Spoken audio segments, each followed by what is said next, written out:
Good evening, everyone. I apologize for my face. I had some dental work done today, and I might slur a little bit through this, but the show must go on. Tonight, we pull back the curtain on the larger network that has spent years harassing Charlie Kirk and Turning Point USA. Nick Fuentes, Patrick Casey, Michelle Malkin, Vincent James, a list of names you've seen before potentially, but the story goes far deeper. This is the full exposé on the Groyper Army's war on Charlie Kirk and the movement that tried to hijack conservative youth politics from the inside. It's fall 2019. Turning Point USA launches its Culture War tour with Charlie Kirk headlining across college campuses. But Fuentes and his allies had a plan.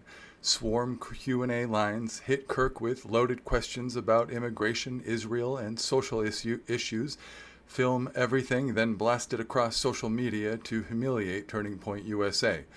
It came to a head at UCLA where Donald Trump was scheduled to appear. The Q&A gets canceled, hecklers take over, and the event ends early. That moment becomes the movement's proof of concept, and the harassment escalates rapidly. Nick Fuentes, leader of the Groypers, master of livestream politics, and architect of the campaign to pressure TPUSA from the right. Lloyd Colglazier, InfoWars-aligned personality, part of the early online infrastructure that amplified Fuentes' attacks on TPUSA.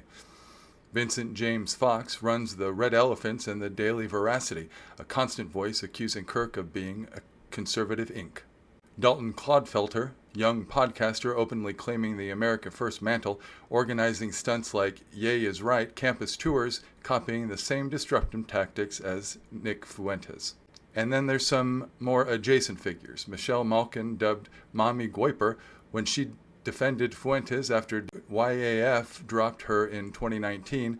All Alexander, the Stop the Steal organizer at times aligned before the drama tore them apart, Baked Alaska internet provocateur turned January 6th convict who participated early in the Groyper campaigns before things spiraled out.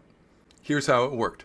Q&A ambushes. They planted people at campus events asking controversial questions designed to make Kirk look weak, moderate, or unwilling to answer real conservative concerns. 2 live-stream brigades. Every confrontation was live-streamed, cut into viral clips, and blasted across YouTube, Cozy TV, Telegram, Twitter, and TikTok. Counter-events. While TPUSA held its Students' Action Summit, Fuentes launched his own Groyper Leadership Summit next door, featuring Patrick Casey, Jake Lloyd, and others to lure away disaffected TPUSA students. It was asymmetrical warfare, small numbers, huge online amplification. Kirk had to change Q&A formats to stop disruptions. Major conservative groups like YAF cut ties with Michelle Malkin over her defense of Fuentes. Fuentes used the momentum to launch AFPAC, his own conference, to rival CPAC and TPUSA gatherings. At its peak, the movement looked ready to seize energy of young conservatives, until internal fights, January 6th fallout, and deplatforming weakened it. After Charlie Kirk was shot in 2025, rumors swirled online about Groyper involvement. But here's the key. No credible evidence links Fuentes or his allies to the attack so far. In fact, Fuentes publicly told followers to avoid violence. The harassment campaign was real. The heckling, the optics war, the years of public pressure, absolutely documented. But the assassination, that's conspiracy noise for now, not confirmed in fact or evidence. The truth is, the Groyper War wasn't just about Charlie Kirk, but it was about splintering the conservative movement, pushing white nationalist talking points into the mainstream, and using online swarming tactics to bully bigger organizations like TPUSA. And for a few years it worked. TPUSA looked rattled, Trump Jr. got heckled off stage, and Fuentes turned himself into a figurehead for a disaffected online right.